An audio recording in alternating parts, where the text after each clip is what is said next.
Assalamualaikum warahmatullahi wabarakatuh. Selamat pagi. Gimana kabarnya hari ini? Semoga sehat selalu untuk kita semua ya.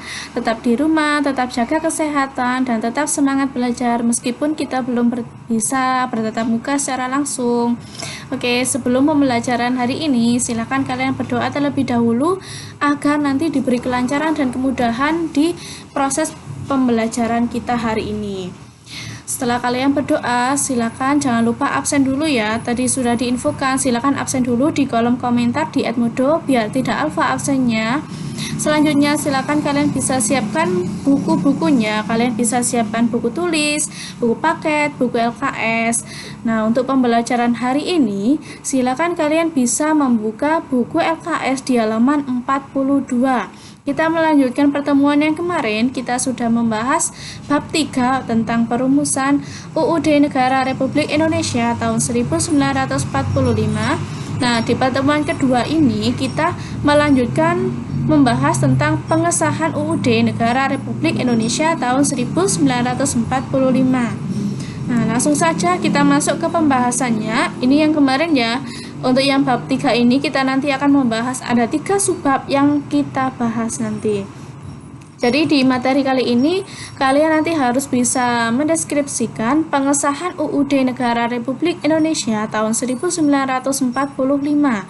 Nah, penjelasan materi pertama diawali dengan proklamasi kemerdekaan Indonesia. Nah, kalian pasti tahu tanggal berapa kita merdeka. Nah, tanggal berapa diproklamasikan kemerdekaan Indonesia? Ya, benar sekali, tanggal 17 Agustus 1945. Nah, siapa yang membacakan teks proklamasi kemerdekaan Indonesia? Ya, benar sekali, Insinyur Soekarno. Nah, setelah pembacaan teks proklamasi kemerdekaan Indonesia, nah kita kemarin kan sudah membahas tentang sidangnya BPUPKI. Nah, setelah proklamasi, maka sidang BPUPKI digantikan dengan sidang PPKI. Nah, ada yang tahu singkatan dari PPKI? Ya, Panitia Persiapan Kemerdekaan Indonesia.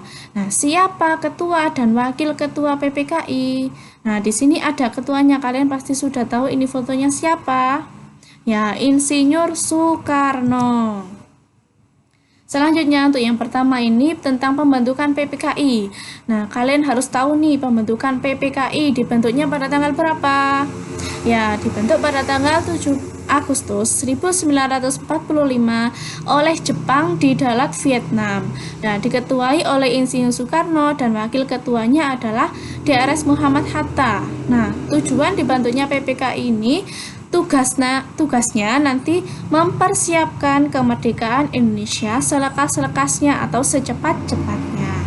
Selanjutnya, nah ini kalian bisa lihat Dwi Tunggal Soekarno-Hatta. Nah, ini fotonya. Pasti kalian sudah tahu ini fotonya siapa? Ya, yang sebelah sini. Itu fotonya Insinyur Soekarno dan ini DRS Muhammad Hatta. Selanjutnya, setelah pulang ke tanah air, Insinyur Soekarno menambah anggota PPKI menjadi 27 orang sebagai perwakilan dalam komite pembentuk negara. Nah, 27 orang ini yang semuanya berasal dari bangsa Indonesia sendiri, tidak ada yang dari luar Indonesia. Selanjutnya, proklamasi kemerdekaan Indonesia dilaksanakan pada tanggal 17 Agustus 1945. Nah, setelah proklamasi atau setelah pembacaan teks proklamasi, besoknya tanggal 18 Agustus 1945 dilaksanakan dan dimulai sidang PPKI.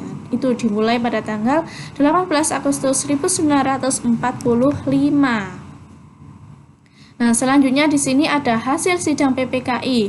Beda dengan BPUPKI ya. Kemarin kalau BPUPKI kan melaksanakan sidang sebanyak 2 kali. Kalau yang PPKI ini melaksanakan sidang sebanyak 3 kali. Untuk sidang yang pertama pada tanggal 18 Agustus 1945 yang menghasilkan ada 3 poin. Yang pertama, mengesahkan UUD 1945. Yang kedua, memilih Insinyur Soekarno sebagai presiden dan DRS Muhammad Hatta sebagai wakil presiden.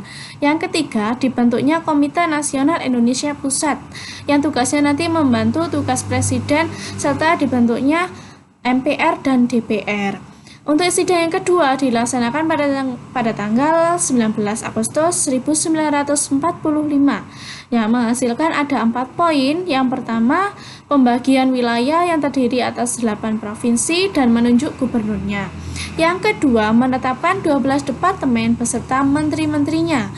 Yang ketiga, mengusulkan dibentuknya tentara kebangsaan. Yang keempat, pembentukan komite nasional di setiap daerah. Yang ketiga, sidang ketiga dilaksanakan pada tanggal 22 Agustus 1945 yang menghasilkan ada 3 poin. Yang pertama, pembentukan komite nasional. Yang kedua, membentuk Partai Nasional Indonesia. Yang ketiga, pembentukan Badan Keamanan Rakyat. Nah, jadi ini kalian harus tahu nih hasil-hasil sidang PPKI. Ada 3 sidang dan masing-masing sidang ada menghasilkan beberapa poin. Selanjutnya, nah, di sini ada ketua KNIP. Kalian tahu, ada yang tahu kepanjangan dari KNIP itu apa? Ya, Komite Nasional Indonesia Pusat. Nah, ini foto ketua KNIP, MR Kasman Singodimedjo. Nah, ini fotonya seperti ini ya orangnya. Selanjutnya, nah tadi kan ada hasil yang menunjukkan dibentuknya provinsi dan beserta gubernurnya. Di sini ada 8 provinsi. Yang pertama Jawa Barat, Jawa Tengah, Jawa Timur, Sumatera, Borneo, Sulawesi, Maluku, dan Sunda Kecil. Dan gubernurnya juga ada 8. Yang pertama Sutarjo Kato Hadikusumo. Yang kedua R. Panji Suroso. Yang ketiga R. M. Suryo. Yang keempat Mr. Tengku Muhasan. Yang kelima Insinyur Pangeran Muhnur. Yang keenam Dr. GSSC Ratulangi. Yang ketujuh Mr. J. Latuharhari. Yang kedelapan Mr. I Gusti Ketutpuja. Selanjutnya, nah ini dalam sidang PPKI juga melakukan perubahan pada naskah Piagam Jakarta. Di sini kalian bisa lihat atau kalian bisa buka di undang-undang di buku kecil Undang-Undang Dasar 1945. Nah, di situ sudah ada. Nanti kalian bisa baca di sini yang keterangan yang merah ini yang awal dan yang hijau ini perubahannya. Misalnya ini yang pertama, ketuhanan dengan menjalankan syariat Islam bagi pemeluk-pemeluknya diganti menjadi ketuhanan yang Maha Esa. Selanjutnya pada alinea keempat, kalian bisa lihat yang awalnya ada kata-kata Allah diganti menjadi Tuhan. Kenapa? Karena kita kan di Indonesia kan bukan hanya beragama Islam saja, tetapi berbagai macam agama. Jadi dirubah menjadi Tuhan. Selanjutnya ada hukum dasar digantikan dengan Undang-Undang Dasar. Selanjutnya pada kalimat ketuhanan dengan kewajiban menjalankan syariat Islam bagi pemeluk-pemeluknya menurut dasar kemanusiaan dirubah menjadi berdasarkan ketuhanan yang Maha Esa kemanusiaan. Nah, nanti kalian bisa cek di buku paket sudah ada. Selanjutnya ini sistematika UUD 1945. Di sini ada 3 poin.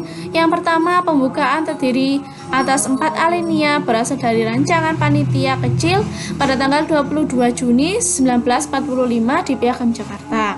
Yang kedua, batang tubuh terdiri dari 16 bab, 37 pasal, 4 pasal aturan peralihan, dan 2 ayat aturan tambahan. Yang ketiga, penjelasan terdiri dari penjelasan umum dan penjelasan pasal demi pasal. Nah, itu tadi materi bab 3 pertemuan kedua kita tentang pengesahan UUD Negara Republik Indonesia tahun 1945. Jika nanti ada pertanyaan bisa ditanyakan ke Bu Fitri setelah pembelajaran ini. Terima kasih, semangat merdeka untuk kita semua. Semoga bermanfaat bagi kita semua. Mohon maaf jika ada salah kata. Terima kasih, saya akhiri dulu. Assalamualaikum warahmatullahi wabarakatuh. Selamat pagi.